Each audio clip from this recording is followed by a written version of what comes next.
Hello guys mga Ludi, magandang gabi, magandang araw sa ating lahat, magandang hapon. Ito po muli ang inyong simpleng idol. Ito po ang ating simpleng channel, ang Boots channel mga guys. Okay? Bali sa atag po ito mga guys, ito ay ang tinatawag na pagmimisyon, di ba? Ito mga guys ay ito po ay naituro sa amin. Ako po ay bilang kaanib sa iglesia ni Cristo, ay tayo po ay magmimisyon, di ba? Sa pamamagitan nitong simpleng channel natin, okay? Wala guys ay pinagtatalunan kung alin ba talaga o ilan po ba talaga ang iglesia na itinayo, itinatag, ipinundar ng ating Panginoong Jesucristo, di ba?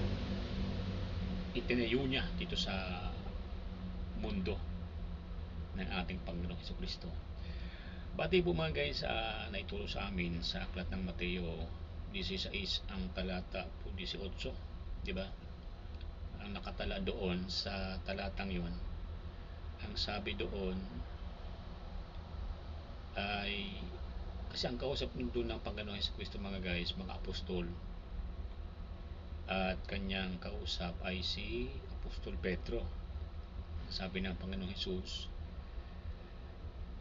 sa ibabaw ng batong ito, kausap niya si Apostol Pedro, ay itatayo ko ang aking iglesia. Doon mga guys, sa sinabi niya na aking iglesia, yung mga, di ba? Itatayo ko ang aking iglesia. Ibig sabihin, isa lang, hindi marami. Eh, yun ang dapat nating paniwalaan, na iisa lang ang itinayo o itinatag ng ating Panginoong Jesucristo na relihiyon. Eh, bakit po yun ang dapat nating paniwalaan? Kasi ang Panginoong Jesus ang magliligtas sa atin, di ba? Siya ang isusugo ng Panginoong Diyos para tayo ay ligtas sa parusang walang hanggan, di ba?